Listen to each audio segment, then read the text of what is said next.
Hello and welcome back to 10 Minute Mood, the podcast where we take a little time to explore big ideas in mental health and well-being. Today we're diving into self-compassion. In a world that's always telling us to push harder, judge ourselves more, self-compassion is like a quiet rebellion. It's about choosing kindness over criticism, especially when we need it most. So over the next 10 minutes, we will unpack what self-compassion is, why it can be such a game changer to our mental health, and how do we actually bring it into our life starting today. So what exactly is self-compassion? At its core, self-compassion is about treating yourself the way that you would treat someone who you care about. So you imagine your best friend comes to you after a rough day. They forgot an important deadline, they're stressed out, they're beating themselves up. You wouldn't pile in with, you really messed up, you're hopeless, you'll never get it right, you should feel terribly about yourself. There's no way that you would say these sorts of things to someone that you cared about. You'd probably say something like, hey, it's okay, we all have off days, you'll get through this.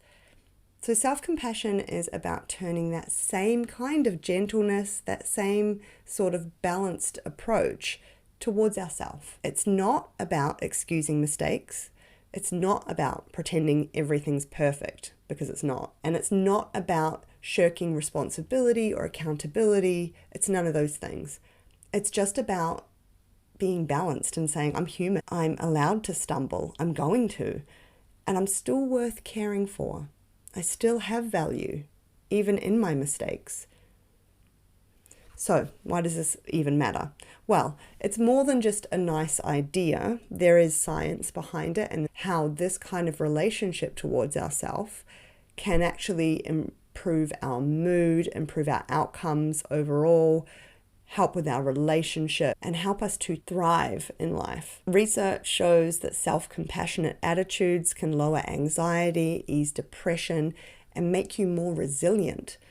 When you're kind to yourself, you don't get stuck in that endless loop of negative thoughts. The loop, the one where your mind is just telling you, I'm a failure, I'll never get it right. This is also tied to ideas like imposter syndrome. A lot of people that are dealing with anxiety about not being good enough in their workplace or in their relationship or just in life generally are engaging in these loops over and over of speaking to themselves about how they are not good enough. And this can lead to the type of anxiety that we see with imposter syndrome, where it's only a matter of time before everyone else finds out too. And this actually increases our anxiety overall. So the idea with self-compassion is that rather than giving ourselves a hard time, we build a soft landing for ourselves when we make a mistake.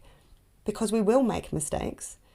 There's no way we can avoid that. Big or small, mistakes will be made. And so how we respond to ourselves in those moments is going to be really, really important to how we build our self-confidence, our belief in ourselves, our mood, our relationships, whether or not we actually want to be social or we're going to withdraw and isolate, and even things like career progression. The idea here is to build a soft landing for yourself when you make a mistake so that you can fall without breaking. And it's not just for those tough moments.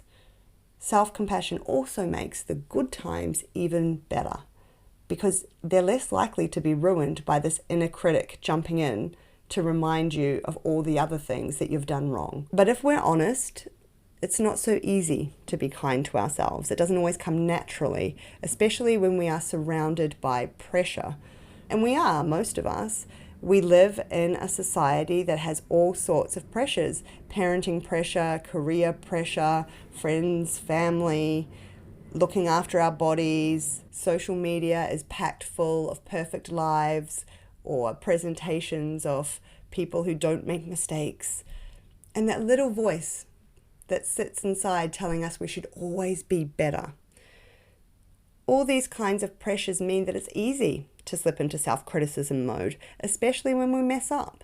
And part of it is biology. So our brains are wired to spot flaws and threats, even in ourselves. And that made sense back when, we were dodging saber-toothed tigers and there was real danger all around.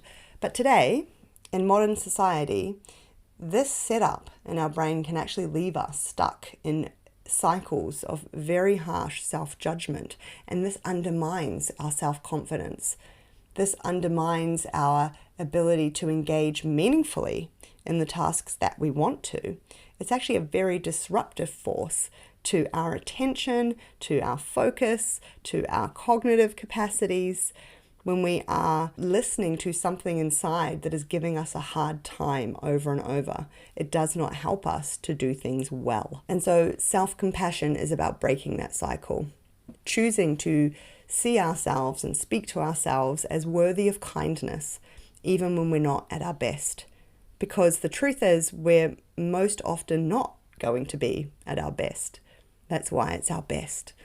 We exist along a range, and I think it's important that we have a way of speaking to ourselves and valuing ourselves no matter where we are on that range, not just when we get up to the best part of things. So how does all this work? So Kristin Neff is a psychologist who has broken this idea of self-compassion down into 3 distinct parts, but they all work hand in hand.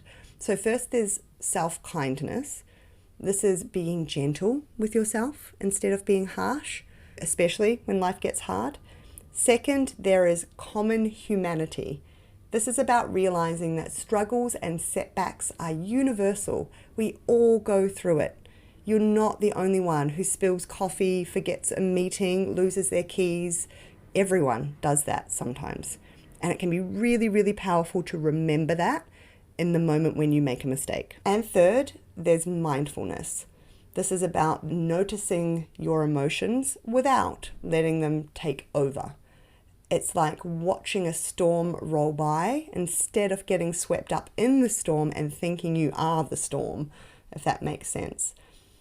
There will be an emotional response when you make a mistake, and this is about being able to notice that, honestly, name it, but not become it. So together, these pieces create a framework that in psychology we call self-compassion, and in short is just about treating yourself with care and value at all times. So let's get practical. How do we actually do this? One easy place to start is with self-talk. I've already spoken a little about this, but that voice in your head, the way that you speak to yourself, the next time you say you snap at someone you care about or you burn dinner, just pause and listen. What is that inner voice saying? So if it's something like, I'm such a disaster, I can't believe I let this happen, people are going to think I'm terrible at this. If it's this kind of thing, then try flipping it. Instead, try saying something to yourself like, I'm upset about this, but it's not the end of the world. I'll try again. So it's a small tweak, right? But over time, it builds a habit of kindness, and it also builds something that's more balanced and realistic. Another trick, when you're stressed, take a deep breath, place a hand on your chest, and try saying something like, I'm okay, I've got this. And I know that might feel odd or weird at first, especially if you're not used to speaking that way to yourself, but it's a really quick way to calm yourself down and feel supported. So I'd really encourage you to try it out. And if you think about it, it's the kind of thing that you might do to a friend. If they were having a really hard time, you might put a hand on their shoulder and just say, you've got this, I believe in you, it's okay. Essentially, the message that we're sending to a loved one in that moment is that they don't mean anything less to us because they've made this mistake. They are still just as valuable as a person. And that's the kind of thing that we're trying to do for ourselves. It's not about ignoring reality. It's not about pretending that you did everything well. It's just about being balanced, stating what happened, but then trying to say something supportive and kind and motivating to yourself. It's about lifting yourself up so you can keep going. Now, the other thing about self-criticism is that it actually takes up a whole lot of energy. It's energy sucking, and it actually takes away from our ability to engage well in tasks that we want to do well. So if you're one of those people that is worried that self-compassion might mean that you're going to become lazy, stuck, not meet your full potential, not achieve the things you might otherwise be able to achieve, then I get that. but it's not actually about slacking off. Instead, self-compassion is about staying motivated without the burnout. So self-criticism is going to lead to burnout, and it's going to lead you to disengage from your goals. So studies actually show that people who practice self-compassion are more likely to stick with their goals because they're not afraid to fail. The truth is, with any goal, is that we'll probably make some kind of failures or mistakes along the way to achieving that goal. And so if you're inclined to give yourself a hard time every time you stumble along the way to the goal, you're actually more likely to disengage and not continue to try. Whereas if you have a self-compassionate attitude, you're motivated. You're much more likely to be motivated to stay in the process until you do eventually reach your goal. And this has been shown in scientific studies. You're just more likely to dust yourself off and try again. That's the resilience piece. And that is invaluable in a life that is full of so many factors that are going to be outside of your control that will impact our ability to be able to achieve the goals we set for ourselves. Plus, we're works in progress. We're always learning, and we need to be able to take important information from failures, refine our approach, and try again. And we don't need to do that by being self-critical. We can do that actually by being self-compassionate and then just balanced in how we assess what's going on. There's also a physical perk to all of this. So self-criticism triggers stress hormones, and self-compassion boosts the more feel-good ones, things like oxytocin. It actually feels more relaxed in our body when we're being self-compassionate, and our mood is brighter. We are more relaxed. We are more comfortable and confident. So it's great for mind and body. So if you're ready to try it, I've listed 3 quick ideas for how to bring self-compassion into your day. They are listed in the description of this podcast episode. You can also head over to our website, sydneycitypsychology.com.au, where they will be listed on the podcast page. We have a range of free resources available through our website about all sorts of things to do with mental health and well-being. So I'd encourage you to head over to our website, check out what we do. If we can be of help, please reach out today. We have a wonderful team of clinical psychologists that are ready to support you honestly so that you can live well. Self-compassion takes practice, but it's worth it. And that's it for today's 10-minute mood. If this one hit home for you, please share it with someone else who you think needs it. And until next time, be kind to yourself because you've earned it.